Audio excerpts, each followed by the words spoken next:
Que a paz do Senhor Jesus esteja com todos vocês. Uma boa noite a todos nós. Carta de Paulo aos Filipenses.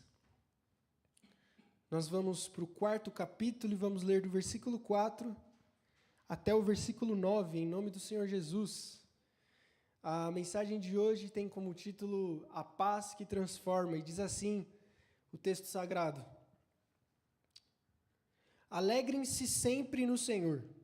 Direi novamente, alegrem-se.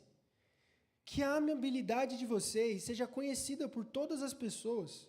Perto está o Senhor.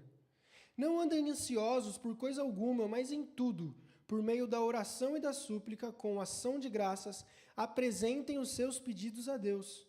Então a paz de Deus, que excede todo o entendimento, guardará o coração e os pensamentos de vocês em Cristo Jesus. Finalmente, meus irmãos, pensem em tudo que for verdadeiro, tudo que for digno de respeito, justo, tudo que for puro, amável, tudo que for de boa fama, em tudo que houver alguma virtude ou algo de louvor, nisso pensem. Por fim, ponham em prática tudo o que vocês aprenderam, receberam, ouviram e viram em mim, e o Deus da paz estará com vocês. Feche seus olhos.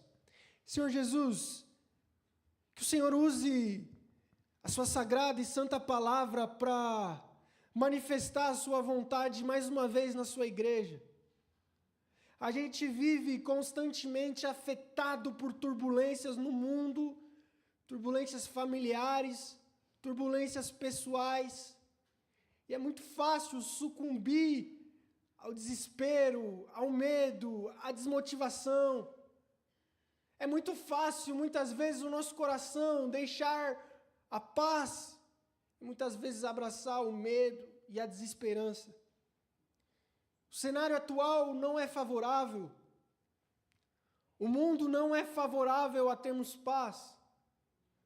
Muitas vezes o contexto em que crescemos, a cultura que nos desenvolvemos, muitas vezes pode ser contrário a desenvolvermos um caráter, uma vida, um psicológico em paz.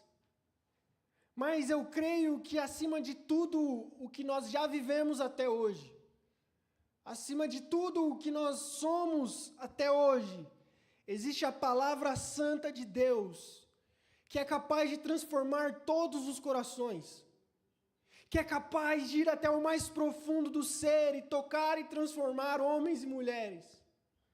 Por isso eu oro que a paz do Senhor, que essa gloriosa paz que reside em Ti, Deus, possa habitar nos nossos corações e ser transmitida nessa noite a todos nós. É isso que eu oro em nome do Senhor Jesus. Amém. Pode sentar, meu irmão, pode sentar, minha irmã.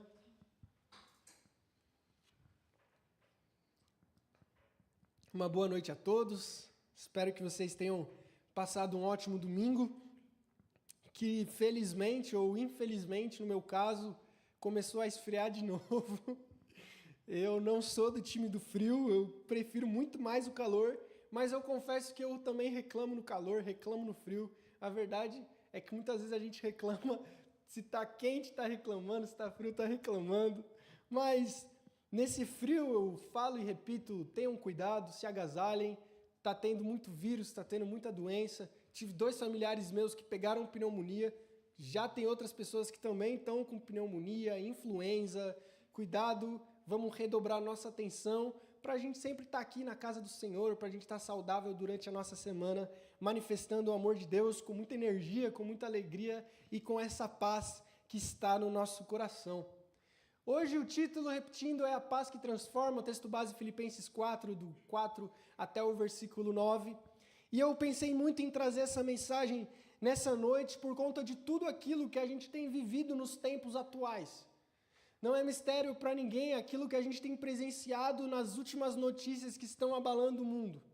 Ontem o presidente Donald Trump, às 11 horas do horário de Brasília, fez um pronunciamento falando que os Estados Unidos oficialmente entraram na guerra entre Israel e Irã. E não só entraram na guerra, mas fez uma missão onde um bombardeiro B-2 efetivamente destruiu 3 bases de enriquecimento de urânio no Irã, oficializando então que agora os Estados Unidos, a maior potência militar, armamentista, a maior potência que tem do imperialismo econômico, entrou na guerra. Isso, de um lado, tem vários pesos, várias notícias, vários argumentos, mas não é nisso que eu quero focar. O que eu quero focar é que o nosso mundo tem presenciado guerras. E ultimamente, nos últimos 5 anos, a gente tem presenciado guerras que há décadas a gente não tinha visto. Antes, na pandemia, começa a guerra entre Rússia e Ucrânia, onde cada vez mais os bilhões de dólares e dinheiros do mundo têm sido gastos em drones de última geração que conseguem se infiltrar por trás do exército ucraniano e obliterar tanques, obliterar trincheiras e ucranianos que têm estado na guerra e vice-versa. A verdade é que o dinheiro tem circulado no mundo como uma ferramenta de genocídio em massa, como uma ferramenta de disputa por poder, por terra, disputa por quem está certo, de quem era essa terra, quem tem mais poder, quem é o dono do mundo, quem é o dono do território, e nisso inocentes morrem, pessoas morrem, e a nossa paz é colocada em xeque. O mundo presencia não só essa guerra militar, mas também tem presenciado a nova guerra econômica.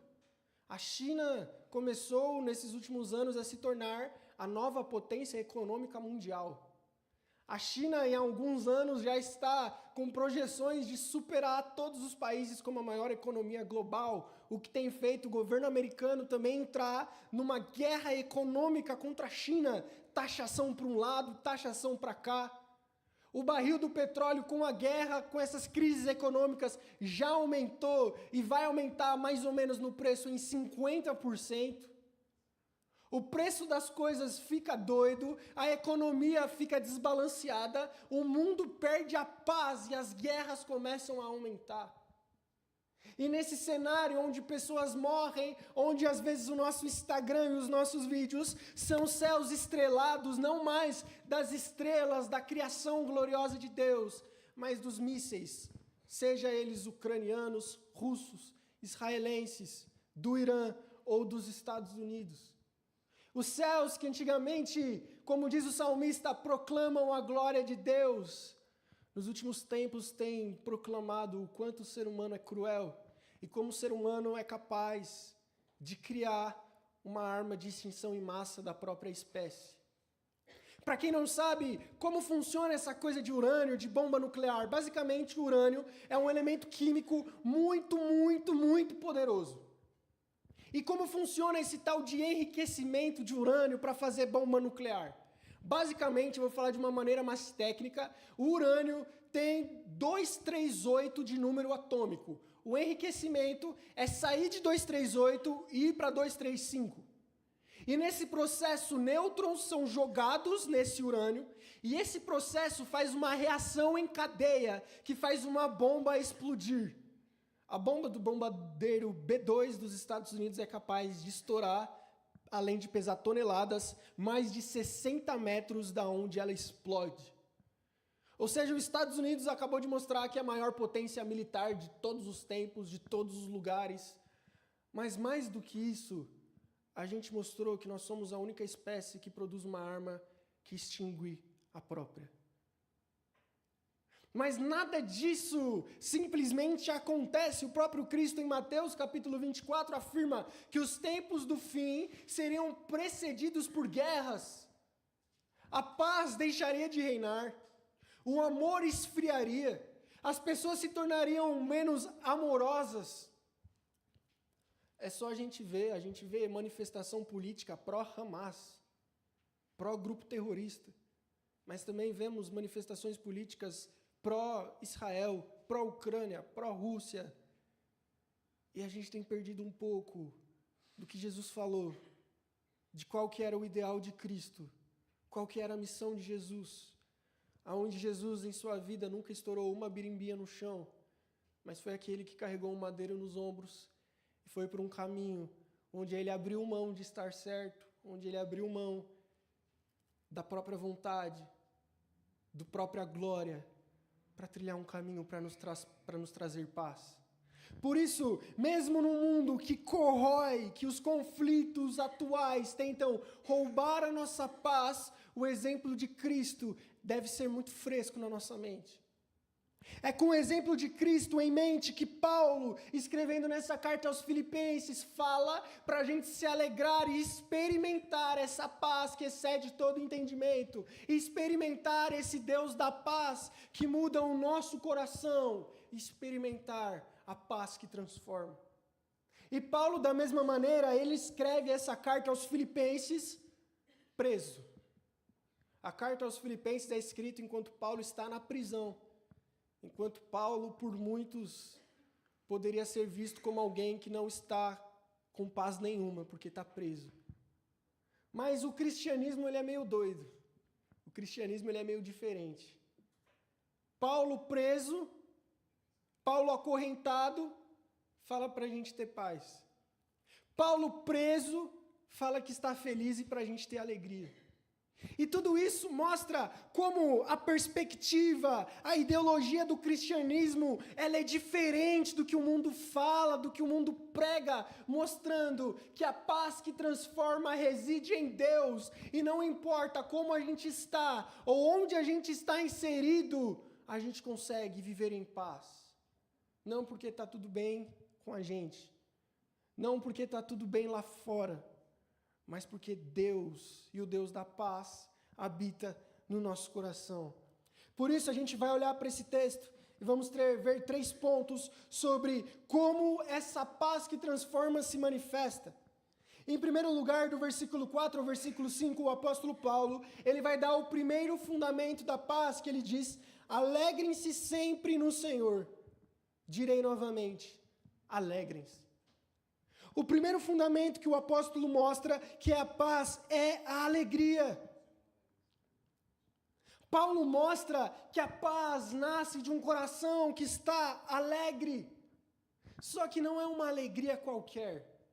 A construção do texto, a construção da frase, da oração, ela é muito direta, mostrando que essa alegria é no Senhor. A alegria que a gente sente é em alguém, é em Jesus nesse caso. Ou seja, não é uma alegria que depende das circunstâncias, mas é uma alegria que depende da nossa comunhão com Jesus.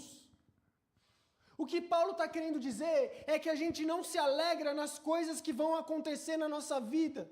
A gente não deve ter a nossa alegria motivada no que aconteceu na nossa semana. Mas a nossa alegria, ela deve ser motivada, ela deve ser alimentada do relacionamento que nós temos com Jesus. O que Paulo está dizendo é: quanto mais contato eu tenho com Deus, mais feliz eu sou. A minha felicidade não está no contato que eu tenho com o luxo, não está no contato que eu tenho com a segurança, não está no contato que eu tenho com o conforto, mas a alegria está no contato que eu tenho com o meu Jesus. Por isso, mesmo que eu não tenha conforto, mesmo que eu não tenha segurança, mesmo que eu não tenha nada, eu continuo alegre, porque a minha alegria não está nas coisas, nas pessoas ou em mim mesmo, mas a alegria está no meu relacionamento com Jesus. É o crente que, mesmo em meio a um conflito, consegue se manter alegre, porque ele se alegra no Senhor. O segredo da alegria na nossa vida não é tudo ficar bem, não é Deus fazer tudo, mas é a gente ter contato com Jesus. A maioria das pessoas que se entristecem, que se desmotivam, que se cansam, a maioria das vezes a principal raiz é um relacionamento com Jesus que foi cortado. É um relacionamento com Jesus que começa a diminuir cada vez mais. Por isso, sempre tem 2 tipos de pessoa que estão vivendo a mesma coisa, mas que reagem de maneira totalmente diferente. Como? Relacionamento com Jesus. Quanto mais perto de Jesus você vai estar, mais feliz você estará. Às vezes a gente acha que a gente vai estar mais feliz se a gente estiver mais perto do dinheiro, do sucesso, do conforto, da segurança. E tudo isso é importante, mas a nossa alegria não deve estar fundamentada nisso. Deve estar, antes de tudo, fundamentada num relacionamento com Jesus, num relacionamento verdadeiro, de amizade, onde eu falo com Ele, Ele fala comigo, e a gente tem essa parceria na nossa semana, onde, embora as coisas do mundo tentem e queiram me desanimar, Ele não deixa, porque Ele continua sendo maior do que as aflições do mundo. Por isso, em primeiro lugar, a paz que transforma tem como base a alegria que reside no nosso relacionamento com Deus. Em segundo lugar, a paz que transforma reside num coração que vence a ansiedade. A ansiedade, que é um dos sintomas, que é uma das doenças psicológicas, psicossomáticas, que mais tem afligido a nossa geração, a sociedade da época. O Brasil quase liderando um dos países mais ansiosos que existem. Como vencer a ansiedade? Paulo mostra que a ansiedade é vencida, mais uma vez, através do relacionamento com Deus, através de uma oração, através de gratidão. A solução de Paulo não é ignorar os problemas, fingir que está tudo bem, fingir que não está acontecendo nada, mas é lançar sobre Deus. A ideia não é que as coisas aconteçam na nossa vida e a gente finge que não aconteceu nada, enquanto por dentro a gente está sofrendo. A ideia é desabafe com Deus. Lance os seus questionamentos, lance as suas dúvidas, lance as suas angústias ao Senhor. E é nesse período, é nesse momento, enquanto a gente está orando, enquanto a gente está chorando, enquanto às vezes a gente está até reclamando com Deus, que Deus vai tratando o nosso coração e acalmando a nossa ansiedade, acalmando o nosso estresse e nos colocando paz. Eu não sei se todo mundo teve essa experiência, mas eu te convido a experimentar isso um dia. Quando você estiver bravo, ore. Mesmo que seja uma oração brava, ore. Mesmo que seja para reclamar, ore. E aí me conta o que vai acontecer depois. Quantas vezes eu comecei as minhas orações reclamando, chorando, estressado, e terminei elas em paz, mais uma vez motivado, mais uma vez respirando fundo e alegre para continuar.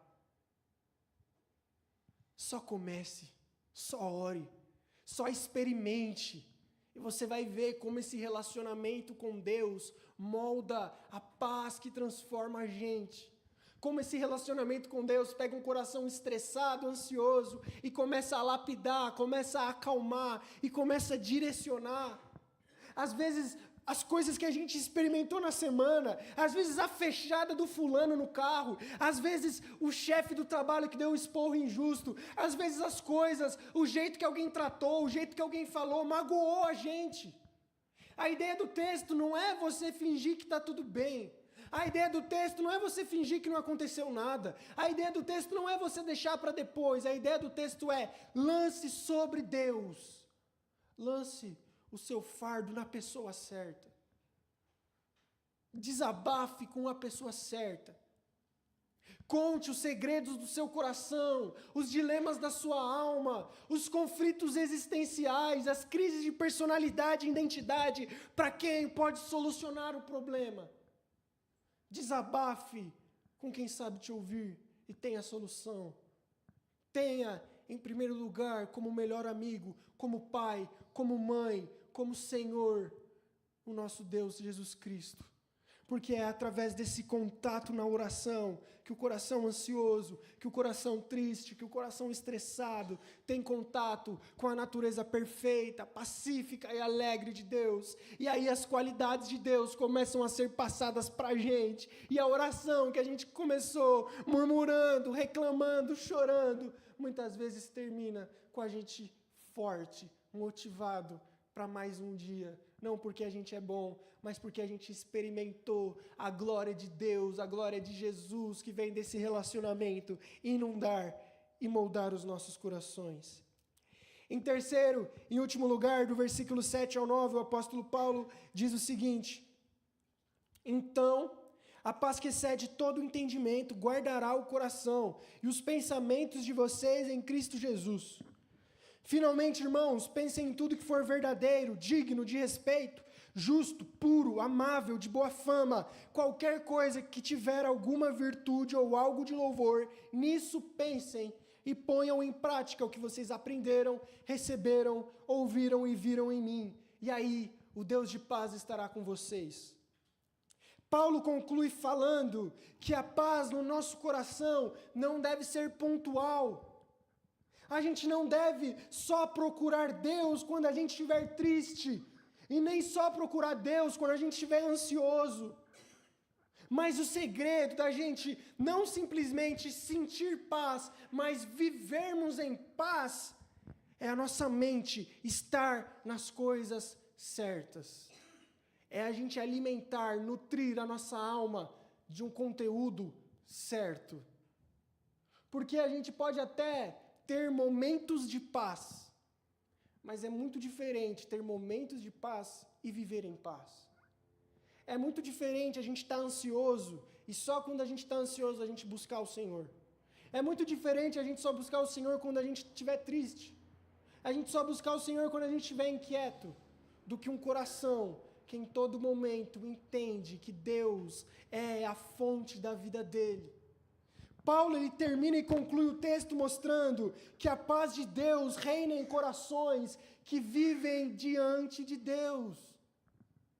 E uma aplicação muito prática quanto a isso é: que tipo de conteúdo a gente tem consumido durante a nossa semana? Quantos por cento de coisa sacra, de coisa santa, você consome e entra nos seus ouvidos, nos seus olhos e na sua boca durante a sua semana? Não é mágica. E eu tenho uma experiência própria disso. Eu era horrível em música, horrível. Nunca fui bom em ritmo, nunca fui bom em música. Eu demorei 1 ano para aprender a tocar uma música com 3 acordes no violão. E era uma música que era do Morada, Para Que Entre o Rei, tem 3 ou 4 acordes, ele só tocava para baixo ainda e eu errava. Então, meu processo musical foi muito tenso. E eu nunca fui bom nisso. E tentando tocar música, foi esse caminho árduo, esse caminho difícil, esse caminho onde às vezes eu não me encontrava, onde às vezes eu queria desistir. E aí, às vezes, eu treinava e dava vontade de tacar o violão na parede. Eu não sei se todo mundo já tentou tocar violão, mas tem uma hora que dá vontade de jogar o violão na parede. Você está lá estudando, mano, dá uma vontade de pegar aquele braço do violão e jogar lá longe. Só que uma coisa que me fez aprender a tocar violão não foi porque eu sou bom, mas porque eu não desisti. E aí chegou uma hora que eu nem sabia quando, eu nem sabia como, mas quando eu vi eu já estava tocando. Às vezes eu percebi que as coisas na vida são assim. É simplesmente não desistir. Que quando você menos perceber, as coisas que você achava que você nunca ia conseguir, você já vai estar fazendo. Às vezes a gente tem vontade de jogar tudo para o alto, de desistir, de jogar as coisas na parede, de surtar, de falar eu não quero, eu não posso, eu cansei. Sinta isso, mas não desista. Largue o violão no sofá, mas no dia seguinte pegue ele de novo. Porque quando você menos se der conta, você vai estar conseguindo. Por isso, a paz não é uma magia, uma mágica, que a gente estala os dedos e do dia para a noite eu mudei o meu temperamento e sou outra pessoa. Mas a paz é essa jornada, onde dia a dia a gente vai melhorando um pouquinho. E às vezes quando a gente menos percebe, os desafios dos meses anteriores, de anos atrás, já não são mais de hoje. As coisas que antigamente nos desestabilizavam, tiravam o nosso chão, hoje não afetam tanto. E isso é porque você não desistiu. Por isso, não desista. Mesmo em meio às situações difíceis, às coisas chatas da vida, às coisas complicadas, não desista. Continue orando, continue colocando em prática as coisas que vocês estão ouvindo, vendo, presenciando em Deus, e o Deus da paz estará lapidando o coração de vocês. Nessa semana, de segunda a sexta, a gente tem que procurar o nosso conteúdo ser um pouco mais santo, um pouco mais sacro. E para encerrar esse terceiro ponto, eu quero dar outro exemplo meu, que é também sobre música. Quando eu estava começando a aprender violão, eu não gostava de música nenhuma, não gostava de estilo musical nenhum. E aí, quando eu comecei a aprender violão, comecei a gostar de solo, e aí comecei a gostar de rock, porque basicamente o rock é onde tem os melhores solos de guitarra, de todos os estilos musicais. E aí, nessa de gostar de rock, eu gostei muito de uma banda chamada Metallica. E eles têm um álbum chamado Ride the Lightning, que é um dos álbuns mais famosos, e Master of Puppets, que é um álbum estouradaço do Metallica, muito de qualidade musical, de solo, de ritmo, de tudo. E aí chegou uma época que eu escutava esse álbum 24 horas por dia. Eu ia tomar banho escutando Metallica, eu ia dormir escutando Metallica, eu acordava com Metallica, era no carro Metallica, era o dia inteiro escutando guitarra, escutando rock. E aí eu comecei a perceber uma coisa. Eu estava ficando perturbado. Eu não estava conseguindo dormir direito.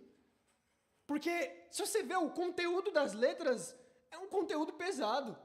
Eles falam de tristeza, de amargura, às vezes é letra que não tem vontade de viver, é letra que vai quebrar tudo. E essas coisas começaram a entrar no meu coração, a me deixar mais desmotivado, a me deixar mais bravo, porque o conteúdo que a gente acessa, o conteúdo que a gente consome, transforma quem a gente é. As coisas que a gente escuta, as coisas que a gente assiste, a quantidade de tempo que a gente gasta afeta o meu e o seu coração.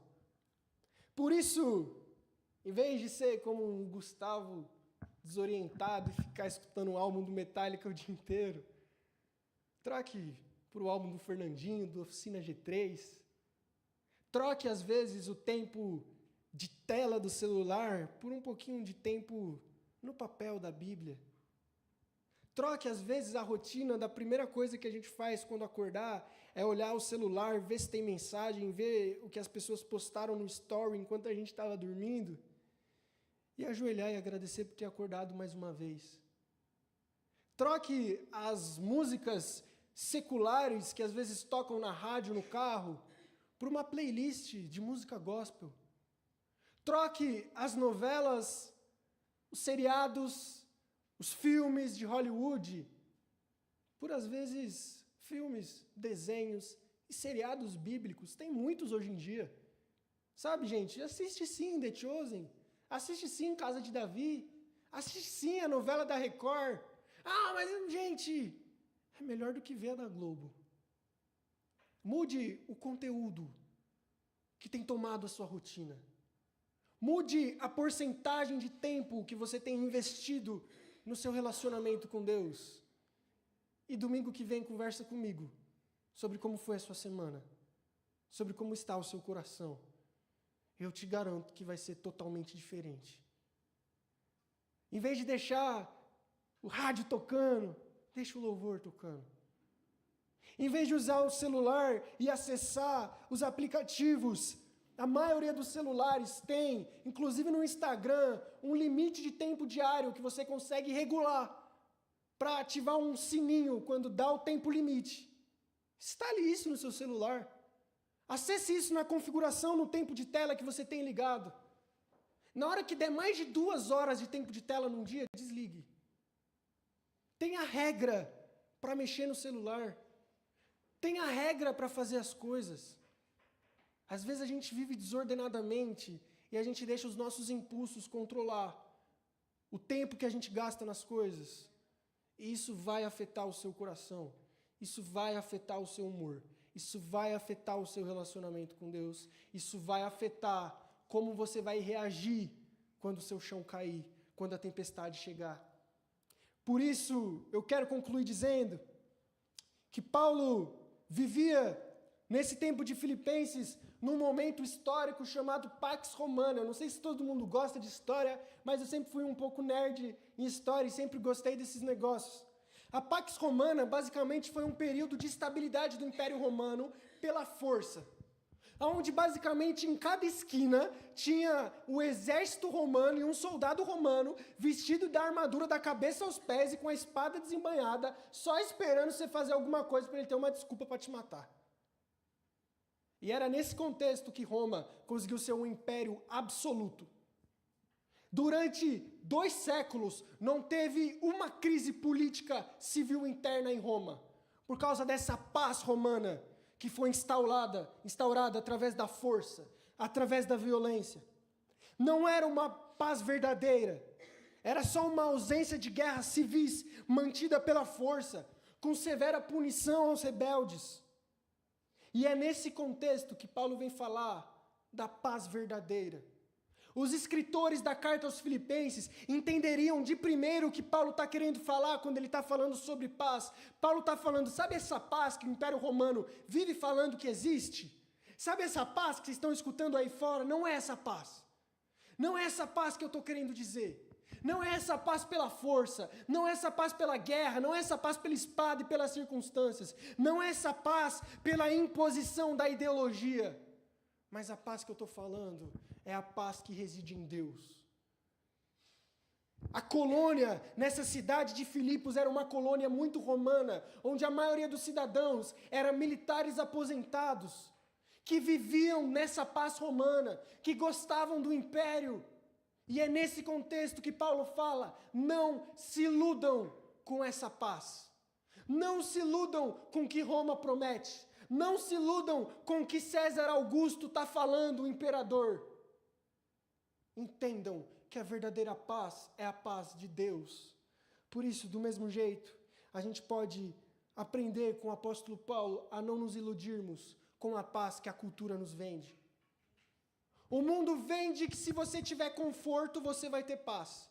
O mundo vende que se você alcançar aquele determinado cargo, aí sim você vai ter paz. O mundo vende que se você fizer essa pós-graduação e terminar essa faculdade, aí sim você vai ter paz. Se você casar desse jeito, se você fizer essa viagem, e o mundo coloca sempre requisitos, coisas para você ter paz. Não caia nessa ilusão. Não se venda pela paz passageira do mundo, mas entenda que a verdadeira paz não nasce das circunstâncias, mas a paz que transforma nasce quando o nosso coração está ligado, está interligado em Jesus Cristo. Fica de pé em nome do Senhor Jesus, vamos orar. Algumas aplicações práticas para a gente concluir. Em primeiro lugar, através desse texto, eu consigo aprender que Deus me chama a orar mais do que opinar. Em segundo lugar, Deus me ensina a agradecer mais do que pedir. Em terceiro lugar, Deus me ensina a alimentar a minha semana com conteúdo mais santo do que secular. Em quarto lugar, essa palavra me ensina que as pessoas só vão acreditar num Deus de paz se virem pessoas que vivem em paz. Não adianta eu pregar um Deus da paz se eu, como crente cristão, não vivo em paz. E em quinto e último lugar, a paz que te transforma te leva a transformar onde você está inserido. A gente vive em contextos onde toda hora tem briga. As pessoas são alimentadas por briga, as pessoas são alimentadas por problemas. No nosso trabalho, na nossa lógica empresarial, o melhor funcionário não é só o que se destaca, mas é o que consegue prejudicar o outro muitas vezes. É o que consegue tirar o outro de cena, tirar o outro de xeque. É o que consegue falar para o chefe alguma coisa ruim do seu concorrente para ele ficar melhor. Num contexto onde tem muita divisão, num contexto onde as pessoas querem brigar umas com as outras, seja um agente de paz no seu trabalho, nos seus estudos. Em lugares, em círculos onde as pessoas só estão esperando uma oportunidade para insultar, para dividir, para difamar, para falar mal, seja diferente. Não se misture, não participe. Mostre que esse Deus de paz transformou você num crente, num cristão que vive em paz. Por fim, Cristo é a nossa paz. Ele é aquele que na cruz cravou os nossos medos, os nossos defeitos, a nossa insegurança, para que a gente vivesse uma paz verdadeira, para que a gente vivesse uma paz que nem uma cruz, nem uma coroa de espinho, nem vinagre na boca é capaz de tirar, para a gente viver uma paz que nem preso como o apóstolo estava, que nem sem usufruir dos direitos, que mesmo injustiçado a gente consegue ter. Jesus morreu e ressuscitou para que a gente viva uma paz que transforma quem nós somos e o que nós fazemos. Fechem seus olhos. Senhor Jesus, muito obrigado, Deus. Nós oramos e pedimos que essa paz que excede todo entendimento possa guardar os nossos corações. Que esse Deus de paz habite em nós, que a nossa semana que vai vir de segunda a sexta possa ser uma semana onde a gente possa experimentar essa paz que o Senhor promete no seu texto sagrado. Que o Senhor possa se manifestar na sua igreja, em cada coração, de cada homem, de cada mulher que aqui congrega, para que a gente viva verdadeiramente essa paz gloriosa, em nome de Jesus. Amém. Vamos louvar.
Alegria que sinto em minha alma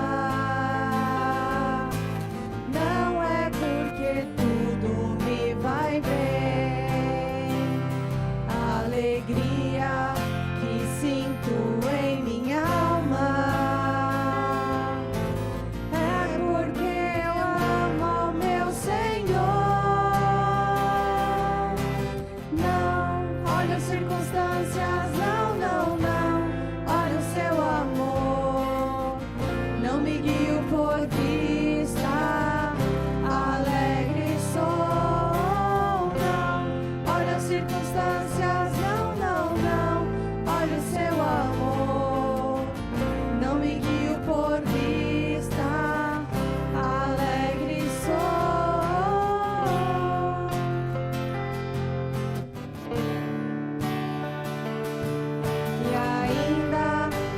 Campos não floresçam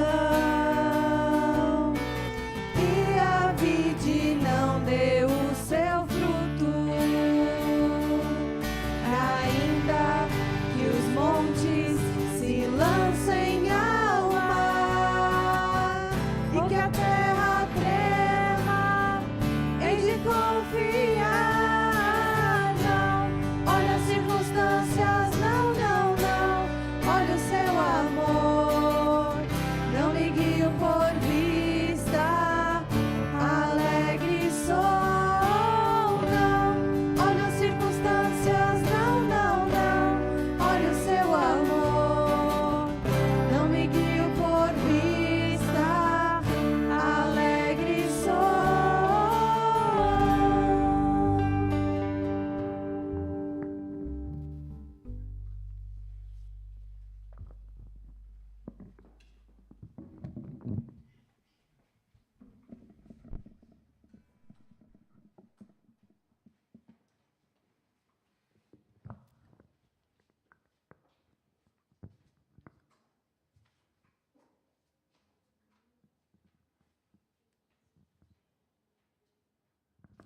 Glória a Deus, nós estamos já caminhando para o encerramento de mais um culto.